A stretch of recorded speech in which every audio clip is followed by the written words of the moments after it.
Okay. I will kill the video feed then. Wasn't free. All right. Maybe it's Brent's computer that's the problem. All right. Well, today's webinar, I'm going to present on employee engagement. What the heck do we mean by that? Well, hopefully by the end of this webinar, you'll understand. But first, I want to start out with a story. And this goes back a long time, back when I was in college, and I was working as a metal fabricator. You may have heard this story before. Kind of one of those seminal events in my life and my career that kind of was a turning point, a change in my direction. So hopefully this video comes through. Guys, can you see this one all right? Is the video streaming? Yes. Okay. All right. So I was running a metal bender just like this. The parts that I was using were not this big, but this is just to kind of give you an idea of the operation of the equipment and where you can see those dies functioning there. Here's another video that'll run. This is a little closer to the size of the part that I was running. So I'm sitting in work one day, putting this together. Ooh, that's a little close to those fingers, right? I'm sitting in work, just got started up, running these parts, and it was a part about this size, and we'd run about 3,000 of these during a given shift. Well, I just started up, just getting going, and all of a sudden, one of my coworkers, a new employee who hadn't been on the job very long, less than a week, was running the same part that I was running, same type of machine, just in a little bit different area. And I out of the corner of my eye, I see a flash of motion, and I turn and look, and here's this coworker running past me, holding his hand with the other hand, and I look on the ground as he goes by, and there are drops of blood behind him. I thought, uh-oh, that isn't good. What could have happened here? Well, on this video you see here, that clamp die goes up and clamps that pipe in place. Well, this employee had not watch this as this clamp die goes up. Stop. Ooh, right there, just like that. The employee didn't realize that he needed to move his finger after he put that part in place. That's a bad deal. and unfortunately, his finger was in the way of that clamp die. It puts really several thousand pounds of pressure, and there's really no room for any error in that at all. And it crushed the end of his finger, smashed it. He ended up having to have the end of his finger amputated. And I sat there for a second. Well, how do you think I would react, along with all of my other coworkers there? You know, there's some fallout from this, an accident happening in the workplace like that. Originally, it was kind of shock. What just happened here? And originally I thought, well, that dumb guy, why did he have his finger in? Why do you keep a hold of that part? And then it then my feelings kind of morphed a little bit to anger. Well, why the heck didn't that supervisor teach this new guy how to keep his fingers out of there? And then as I thought a little bit more, well, why do we even have to stick our fingers in that point of operation? And ask myself questions: am I safe? You know, has the company done a good job of providing a safe work environment? Am I going to lose my finger? And it got me thinking a lot. Got me very concerned, along with some of the other employees. Some of the other employees were really angry about this. Well, it spurred me to action. I took some action. I got busy. I built a tool that would.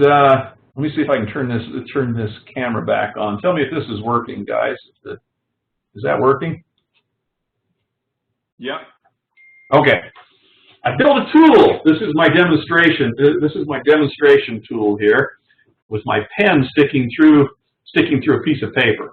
I built a tool out of steel that you could put you could grab a hold of and put the part on that I'm going to bend, and it had this place just like a sword handle that would protect my hand so it wouldn't go into that point of operation. Pretty simple, but I was a metal fabricator, and I built this tool that was really nice to hold, and it didn't hurt for a while. So I was pretty proud of being able to do that and provide something, make it safer for myself and other employees. I also wrote some procedures. I took my breaks and I ran in and I got on a computer that was in the supervisor's office, and I wrote down some written procedures on how to do these jobs correctly, because we didn't have those at that point. And I put all of this stuff together, had these procedures, took my own time, my break time, to write these down. And I took this whole package together, and I went to my supervisor, and I presented it to him, and manager as well. I said, "Here we go. Here's some procedures." And guess what happened? I got shut down. I got basically told in no uncertain terms that wasn't any of my business, and that I needed to get out there and bend some more metal. How do you think I reacted to that point? What do you think, Doug? Oh, you couldn't see the tool. I'm sorry, Debbie. It wasn't a very good demonstrator. It was a little choppy. Well, Jason, I'll bet you got mad and said, "I'm going to go become an industrial hygienist." That's what I did. It changed the course and scope of my life at that point. Well, that was only part of it. I got kind of torqued. Some of the other employees got really PO'd at this situation. They got mad. And can you blame them? And why is that? Why did it bug me? Doug, Brent, I'm going to keep bugging you on this one. So why was that a big deal to me when they said, "Go mind your own business"? Well, it's sending you a message that they don't care about your safety, and they definitely don't respect your input. So I bet you it made you feel like you didn't really want to say anything to them anymore. Exactly. That was exactly my response. Now I kind of went the other way. A lot of my coworkers got really mad, and they had they had some serious beefs with management there. I went the other way. I changed my major, added an additional degree in my college studies, and went down the road working into safety. So I took a different angle than a lot. But this is the risk that we run when we send messages throughout our workplace, particularly when it comes to people's participation and people's safety. If we let them know that their opinion, their tool that they produced or procedures that they wrote, even if they're not something we're going to use, we still need to acknowledge their effort and participation in our program. How do we motivate people? That's really what this presentation is about today. Let's take a quick poll. Let me switch out of here. And all right. So guys, did the poll pop up for you? Yeah, it's here. All right. So questions. I can't read the questions. Can you guys see the whole? My screen doesn't showing all of that. Oh, there we go. I got it. Do your employees or coworkers care about safety and your organization's goals? Ooh, that's a tough question. That's the first question. Are your employees or coworkers engaged at work? Are they really engaged in the overall process, or are they just punching a clock and taking up space and breathing some oxygen? The next question, do you monitor your organization's safety performance? And the last one, do you have an incentive program at your organization? Safety, quality, or otherwise? All right. We're getting a good chunk of people in. When we get over about 50%, because I know some of you out there just don't want to participate in the polls, but we'll give it just a second here. Oh, great. We got a good group, in. Let's take a look at what we've got. Do your employees or coworkers care about safety and your organizational goals? 55% say yes. 0% say no. 12% say not sure. You know, sometimes I put not sure on these things as an answer kind of out of jest, but I think it's an appropriate answer today because we may not know. We may not have a good pulse on a lot of these questions. Okay. Second one, are your employees and coworkers engaged at work? Are they really part of the process? Are they working hard? 50% said yes. 15% said not sure. And 2%, one person said not at all. Okay. Third question, do you monitor your organization's safety performance? Meaning metrics like how many accidents did we have? How many various different safety initiatives are we doing? It's audits, training, blah, blah, blah. And answer on that, 55% are actively monitoring. 7% say not sure, and that one person, 2%, says no. Last question, do you have an incentive program at your organization? Now, this is an interesting result here. 27% say yes, that you have some sort of an incentive program. 32% say no. We're a little more sure on that. 7% say not sure, and then there's a bunch that did not respond. But I thought that was an interesting result. Trying to get this poll to finish. All right. For some reason, the polling will not go away. All right. Debbie said, made me feel unappreciated. Sorry, I missed your comment there before. Yeah. Let's dive back into this and see if we can get a little bit of a direction when it comes to engaging employees. So, what is the definition of engagement? An engaged employee is defined as one who is fully absorbed by and enthusiastic about their work, and so takes positive action to further the organization's reputation and interest. Anybody want to go back and change their answer on the first poll question or the second poll question? That's kind of interesting. That's a pretty high standard. Are we engaged? And I think there are various levels of engagement, but it's a goal that we should aspire to for many different reasons. I thought this is a great quote. Many of you may have heard of or read Simon Sinek. He's been all over social media lately for some comments that he made about millennials and how to work with millennials and handle some of the little idiosyncrasies that generation of folks have. He's a great author. I've been actually listening to a number of his books recently, and I thought this was an important quote. He said, "Working hard for something we don't care about is called stress. Working hard for something we love is called passion." So I'll ask you a question. Have you ever stayed up all night long? Those that have kids out there, have you ever stayed up late into the late hours of the night, early hours of the morning, working on a science project or some other project with your kids? Brent, I didn't pick on you yet. Brent, you ever done that? Yeah, we've had some last-minute book reports and things like that. And you might have been grumpy about it, right?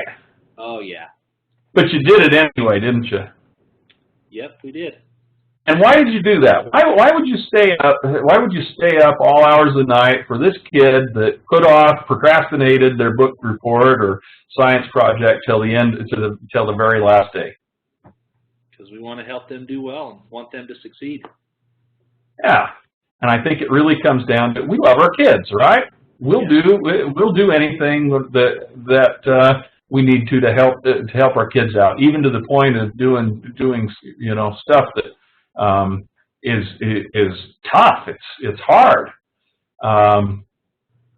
But what about doing the same thing? Would you stay up until the wee hours of the morning to finish that report for work, or would you put yourself out to some hazard based on the type of job that you're doing?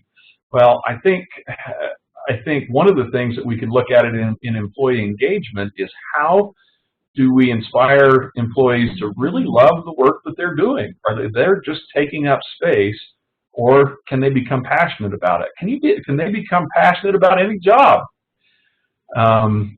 This is one. I tell you, we've got a guy that works here at the Trust. He's our janitor, and he does an outstanding job. Todd is his name, and he is one of the most positive people I've ever met. I'll walk into the restroom, and here's Todd in there scrubbing away, and he might be scrubbing a toilet, and he's still the most positive person that you'll really ever find. How do you inspire people to have that level of motivation? I love to talk to Todd because he's always got a great attitude about things. He'll always build you up. Okay. All right. So, are your employees, your coworkers engaged? How do we go about motivating people to get them to the point where they're engaged in the process, they're excited about what we're doing as an organization? That's a tough challenge. Let's start with the question then, why do you do the job that you do? If you want to type into the chat box or the Q&A box, whichever ones, why is it that you do the job that you do? What's the overall motivation for you doing your job? And we'll give you just a second. And if you don't answer, I'll ask Ruth and Doug. I haven't seen any. All right, Doug, why do you do the job that you do? What gets you out of bed every morning? My alarm clock. All right. It's a good alarm clock. What gets me out of bed and gets me going every day is, the prospect of being able to do something to make a difference, to, help people, change to be safer, to help avoid some pain, to maybe share some information with people that they need or that they haven't had, to help someone find a way to solve a problem that they're working with. I love my job because I have the opportunity to actually help great people, hopefully accomplish some great things. Yeah, absolutely. Thanks, Doug. Oh, we got a bunch of responses in here. Rob says, passion. I can make a difference in the lives of people every day. Isn't that awesome? I think about, I look at the people that we work with. We work in organizations that do so much good. We could probably go out and make more money in a different industry, but we stay in government service because of that, I believe. Here's another one. I just really enjoy helping people, knowing every day that every day I can do that. There isn't much room for arguing to get up. Let's see, Esther. Let's see. I love knowing I have helped out with either people or for a problem, helping with a problem. I love my coworkers and enjoy helping them with their needs. Let's see, Brooklyn. I like being able to help people who need it. And let's see the others, because I like working in public health and environment field and the challenges that come. Let's see. I live in the county I work for, and I want to make a difference for my family and the community. Let's see. I feel those who are not engaged do not see the why. It is just about money. The why video on YouTube is awesome. Yeah, absolutely. And that's that Simon Sinek. So check that out on YouTube as well. But yeah, what is your why? Why do you come to work? Why do you do these things? And you notice on here, nobody said, I got to get a paycheck. I think that's important, but I don't think that is our primary thing. Why do people go into government service? I think the primary impetus for us doing that is because we like to help people. That was a really common theme when we go through these things. Let's talk about about motivation at a very basic, and you've seen this before, I'm sure. Any psychology class, if you've taken a psychology class or whatever, we talked about Maslow's hierarchy of needs, this pyramid of really basic needs. If I'm standing outside in the snow and I don't have any clothes on, my basic needs, and I'm freezing, my basic needs, I don't care anything about helping other people at that point, right? I've got to get some clothes and I've got to get warmed up. If I'm starving to death, those are really basic needs. Once those basic needs are met, then to really motivate us, to really get us engaged, we look at different things. Do we belong? So somebody on here talked about, I like my coworkers. And sometimes we might roll our eyes, oh, my coworkers. That's a big reason why we show up at the office every day, is we like the people that we work with. And so you know, belongingness. I've got this group. We're out there. We're fighting the good fight. We're working to make our communities better, safer, whatever your mission is. Esteem. I need to feel psychologically that I'm doing some good things. Have I accomplished something that makes the world better?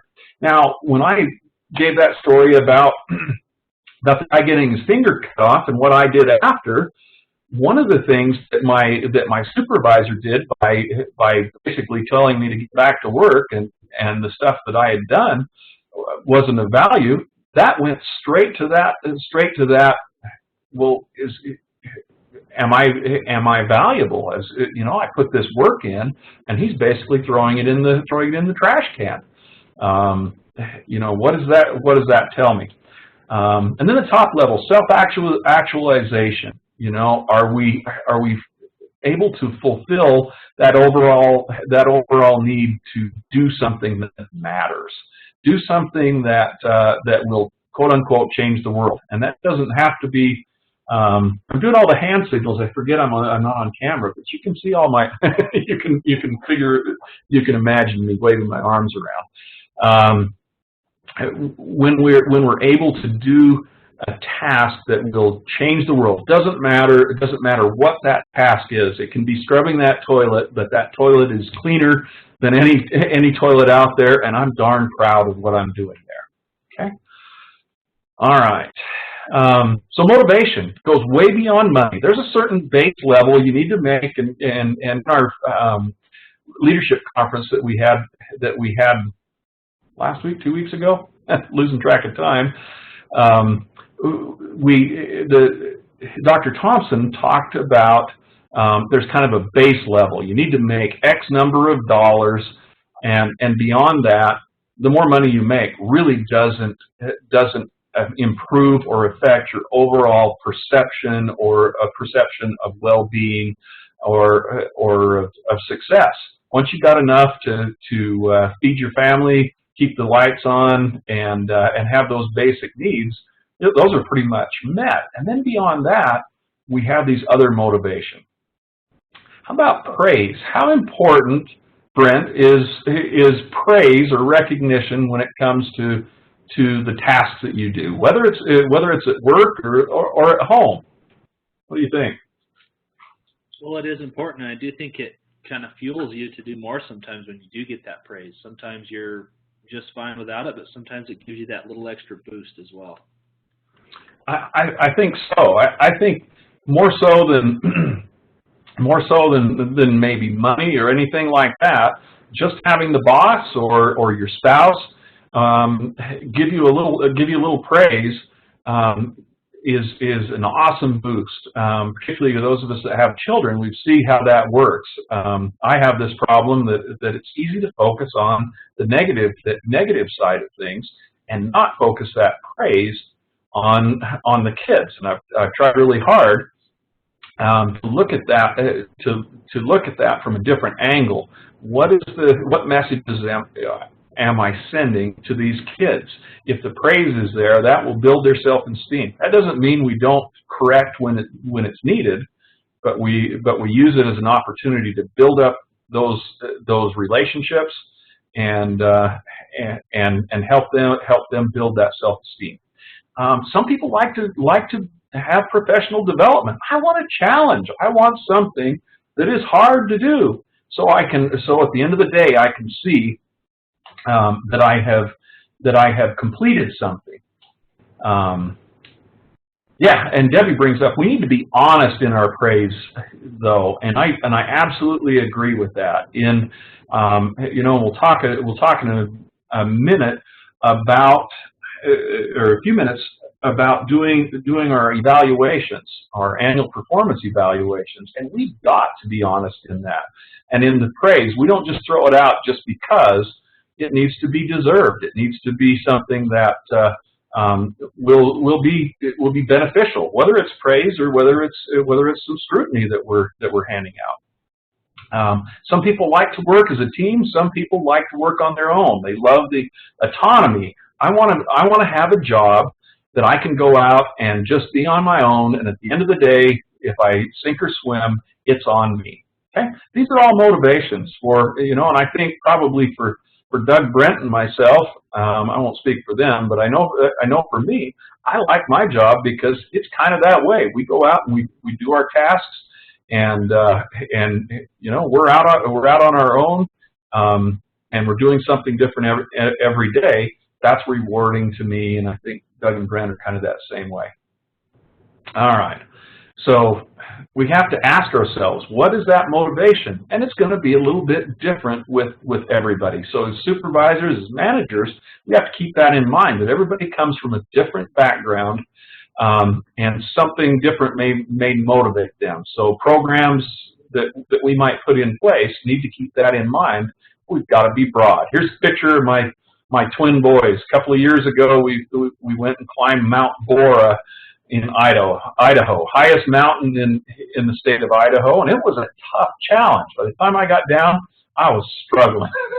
On the way up, my kids were scared, and these are pretty brave kids. But there's a section of this mountain called Chicken Out Ridge, and it's called that for good reason. It's pretty spooky, and we got to a couple of points where had I said, you know what, boys, this is let's turn around and head down, I know they would have. But I pressed on because I had done my research, and I knew as long as we were wise in what we did, we would make it through, and we'd surmount this obstacle, and we did. And this is kind of the raise your arm and say yippee, we made it to the top with the rubber chicken on, by the way. Actually, the rubber chicken was left on top. This was something that I wanted to do as a recreational activity, but it was something for these kids to have a crazy ideal, something to look at. I'm going to do something big. So at times, motivation is we need a challenge. We need something that will focus our energies on something bigger than what we normally would anticipate we could accomplish. So let's talk about steps to engagement. Awareness, participation, performance tracking, and recognition are the four areas that I came up with that I want to focus on in helping people engage. Awareness. If you went around and picked a random coworker or employee and asked them what your organization's safety goals are, or how many lost time accidents did our organization have last year? How many car crashes did we have? Or what's our, what's our mission statement? Would they be able to answer confidently that those questions? And that's kind of a hard question to ask ourselves, but I challenge you to do that today. Ask people, what are we trying to accomplish here? Well, that's where awareness comes in. We can have the best programs, policies, management on board, all of these things, but if we don't share the message, if people don't know what the target is, we're going to fail. And so our goal should be to have everybody on the same page and have transparency be one of those really key values that we have in our organization, that we're going to share the good and the bad. If things don't go the way, hey, we blew our goals this year, that needs to be shared. So it's all of us that didn't hit our goals. We need to share the pain just as much as the good stuff that's out there. Everybody needs to know where the target is and how we're planning to get there. So just a few examples on this. Staff meetings. If we hold regular staff meetings, safety should be, and our performance on various different metrics should be a part of every one of those meetings. So we keep it on people's attention. Am I still on video? I didn't think I was playing. Yeah. I just saw that come in, Doug. Is it working okay now? Uh-oh, I hope I didn't freeze up. I'm just going to keep talking. We want to have everybody on the same page. So these staff meetings should be really focused on sharing information that will be beneficial to the whole group. Sometimes a heads-up communication. Sometimes just a simple text message or an email that goes out to the team, and it's an attaboy. Hey, everybody, thanks very much. We've gone the entire month without having an injury, or we've accomplished a certain goal that we wanted to.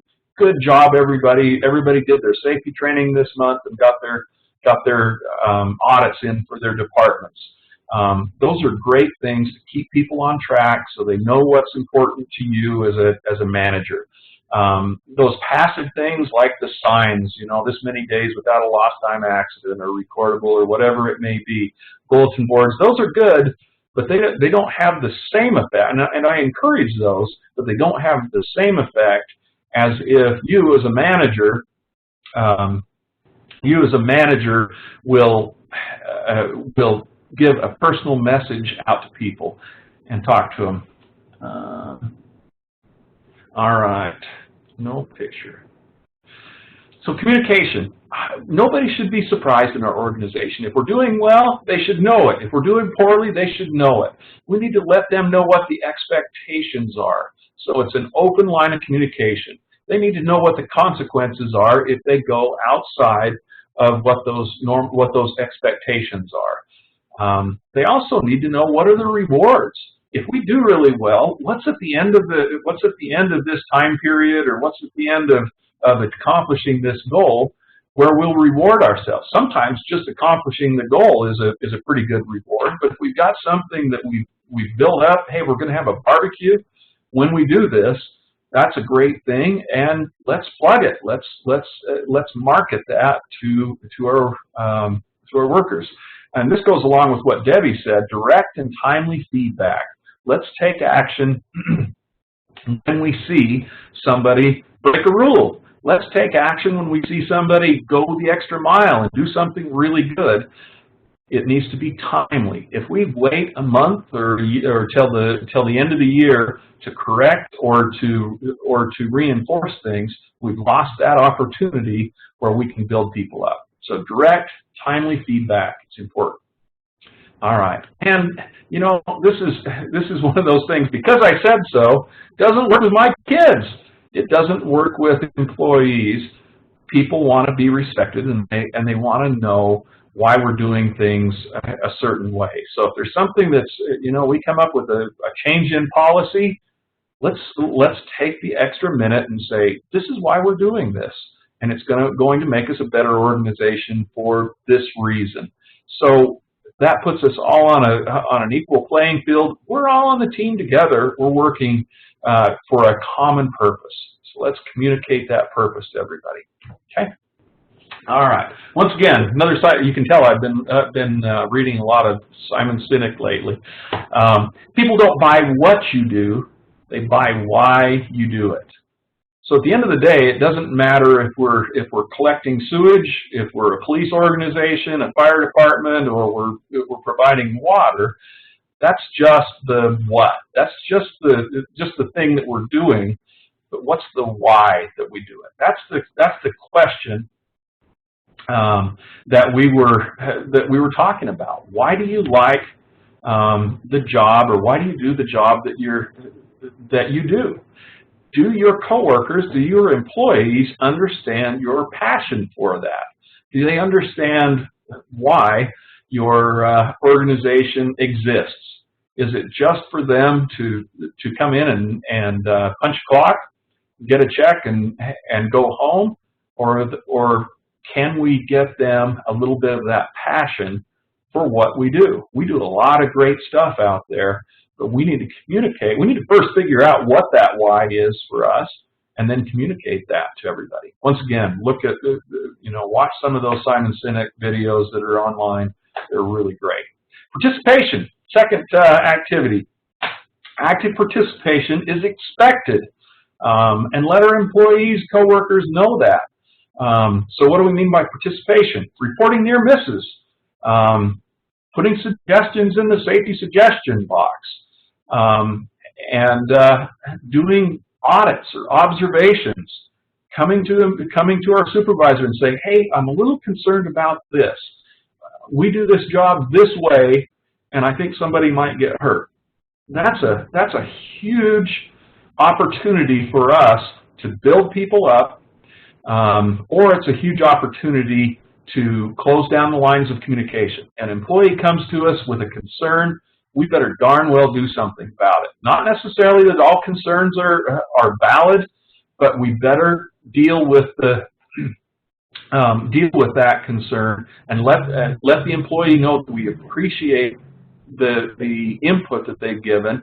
And if they come up with a great idea and we make a change and we fix something, let's put their name, literally or whatever, let's put their name on a plaque on this thing. If it's a great idea, let's tout it to everybody out there. Because I'm here to tell you, when other employees see that, they're going to say, well, hey, I've got this idea as well. That employee that just got lauded for doing a great thing, kudos all over the place, they're going to give more input, and they're going to own that process. I did this. I came up with that procedure. I made that tool. That's mine, and I'm going to make sure that it succeeds.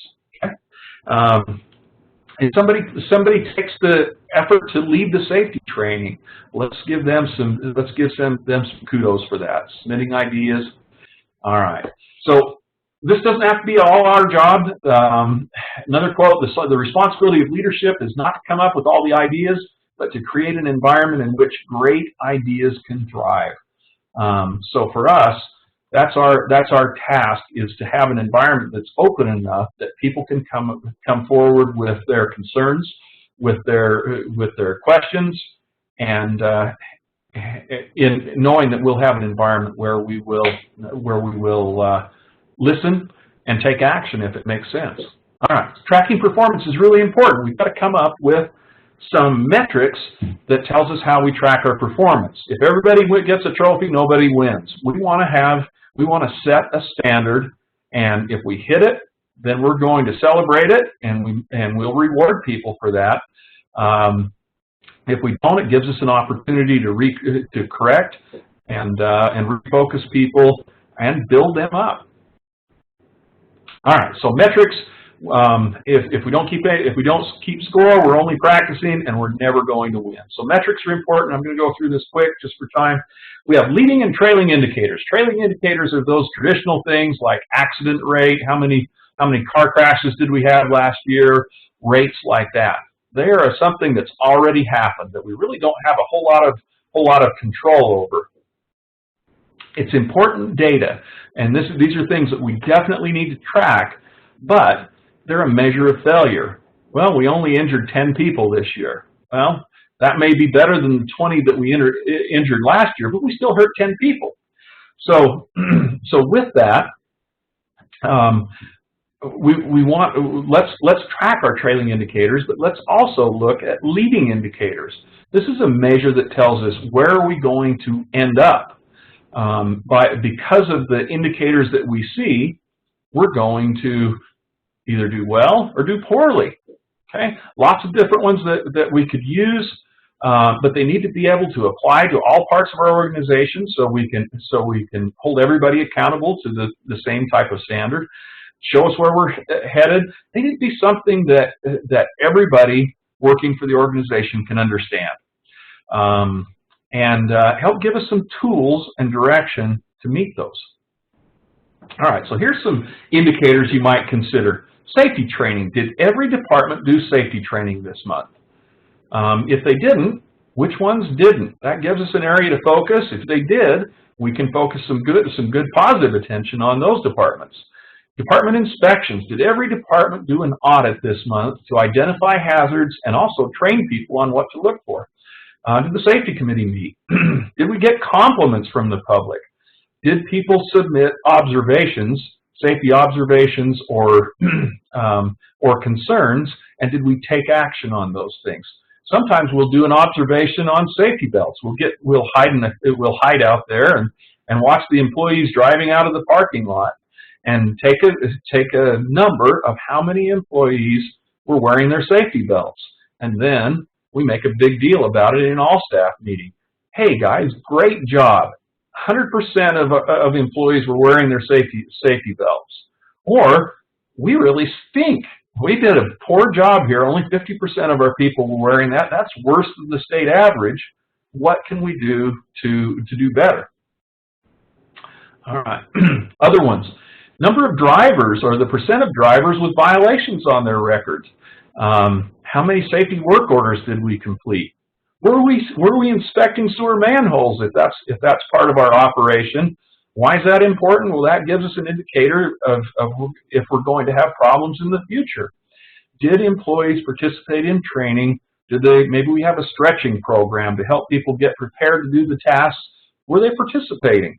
And let's track those metrics. That shows us where we're going to end up. We may have a form, and if people are interested, you can get a copy of this.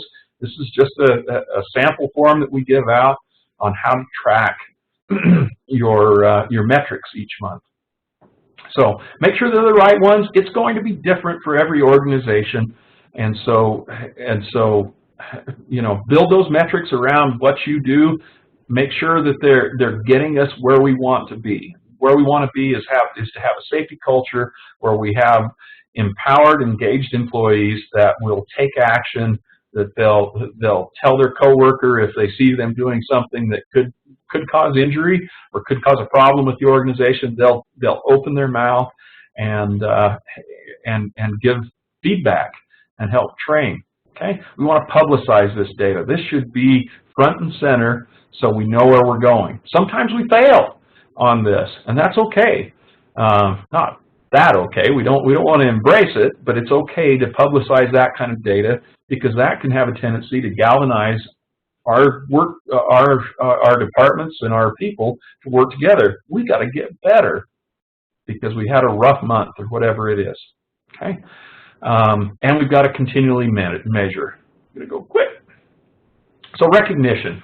Recognition of the employee's role is crucial. Just as I got slapped back when I tried to participate in the program, if we turn that around and we recognize an employee for going the extra mile, for taking something beyond their regular job duties and making the place better, safer, whatever, better quality product, whatever it may be, that will pay off dividends to an exponential proportion. Incentives are a major thing, but they take various different forms. Sometimes it's just telling somebody. It's taking the time to say, hey, thank you. You did an awesome job on X. Or taking the time, hey, I noticed you didn't have your safety glasses on when you're out doing this task. I really need you to do that because your eyes are important to me. And you might share a story or something like that, but it's taking the time to focus this attention on an employee. If we'll do that at the outset, when we first see that, then we're not going to have the problems down the road a little bit. Yeah, Debbie does bring up a good point. Public praise can be an incentive, but caution, as not all employees like public recognition. I agree that to a certain extent. Some people just really don't like having that focused on them. But I tell you what, if you put that plaque on there that says this was a great idea that Joe Schmo came up with, that's still going to have that positive thing. Now, we may not want to have them stand up in the staff meeting because they really don't like to be focused on.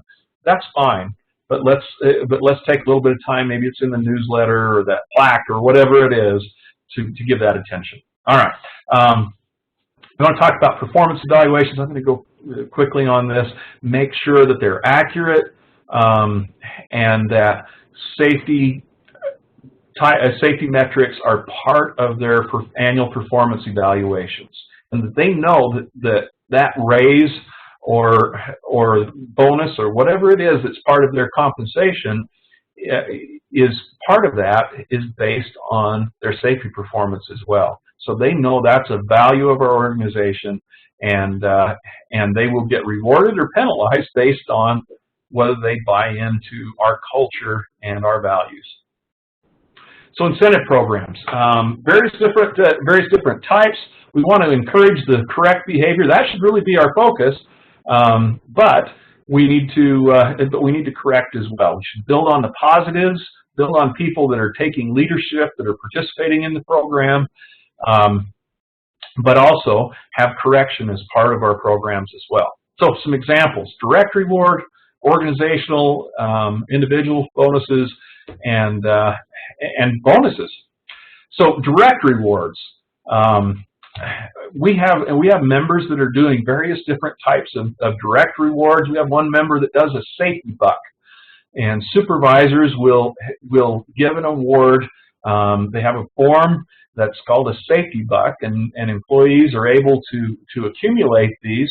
And what it is, if a supervisor sees an employee doing something really good, going the extra mile, they can award a safety buck, and if they get enough of these, they can cash it in for paid time off. They can take a half a day off with pay, and that's a pretty big bonus to certain people. Other ones, this one that's on the picture here, I found one of my old safety tokens. This is from years ago. You can see there's Spanish balloons in the ocean that look better than this token that I've got on there, but. Anyway, a safety token that was good for a candy bar or a soda out of the vending machine in the break room, and supervisors would go around and look for people going the extra mile, and they'd give them a safety token right at that point. Hey, thank you for doing this. I saw there was a spill on the floor, and you stopped and cleaned it up. It wasn't even in your work area.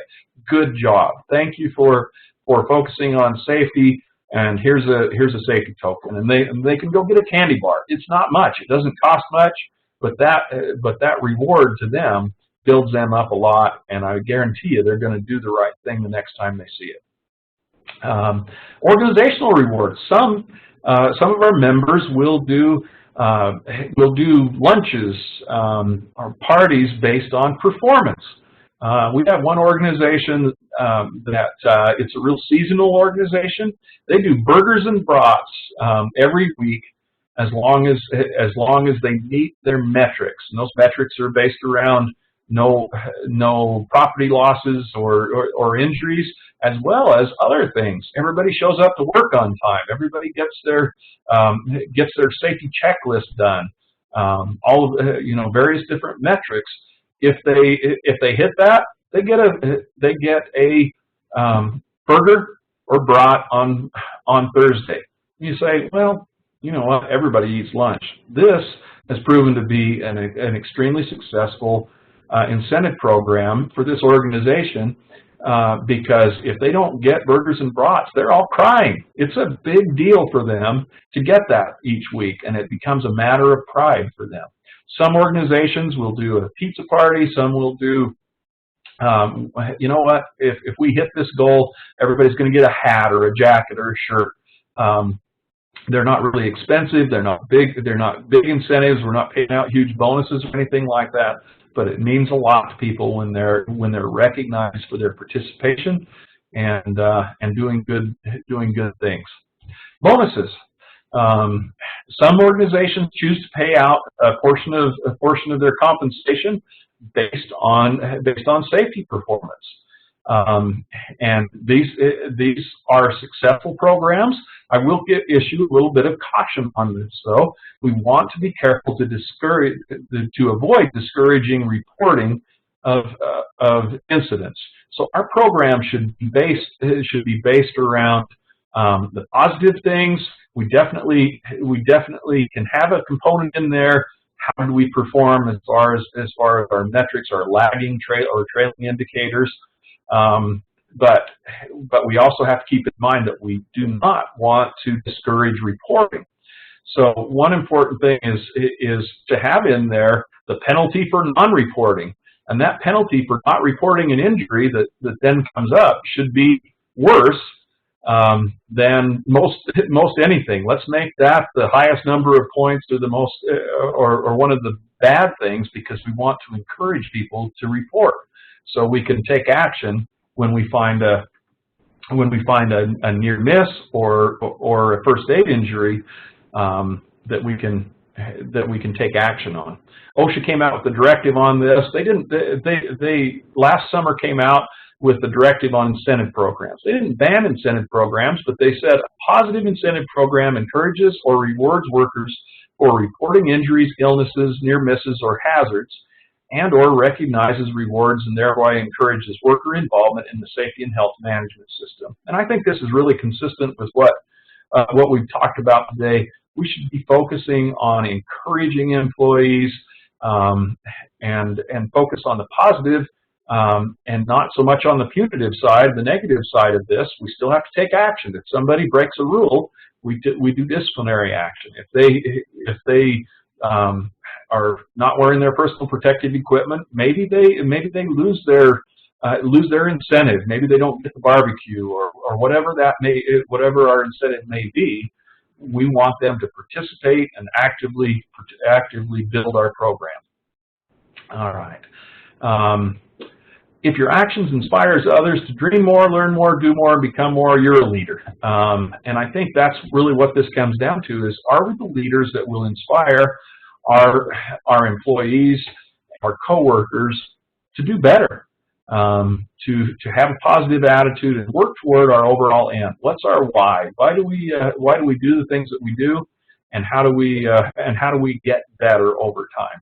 So, summary, really the take-home message is, if we really want to make a positive change, it doesn't have to be we focus on safety, of course, because that's our focus, is preventing those losses. But it could be quality. It could be the output of work that we get done. We need to engage our employees and get their buy-in. Let them know that we care about them as a person. We care about their safety. We care about their success, and that really should be our goal. We're not pushovers. We'll take action if there's a problem. If they do something that is outside of our rules, that's unsafe, we have disciplinary procedures, and we'll do that. And that's part of engaging. That doesn't mean that we beat them up, but we have a real serious conversation. This is important. This is your health. This is your other employees, and that's why we do these things. Okay, I went longer than I'd planned. Sorry, folks, but big subject. I feel really passionately about this. I think we can all do great things in our organizations if we focus on building people, engaging employees, so they know that we care. All right. Just looking to see if you've got any questions or comments. Please go ahead and type them in the chat box or the Q&A box. Doug and Brent, you got anything to add?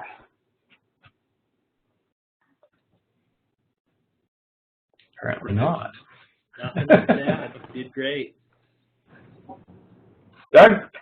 I think it's true. It's so important to make sure we approach this in a positive way where, you know, people want to be engaged, where we're not doing things, you know, inadvertently or however that disengage people from, you know, the process. This is something that's important to everybody for a myriad of reasons, and we need to make sure that everybody feels like they have a role to play and that they can make a difference in safety.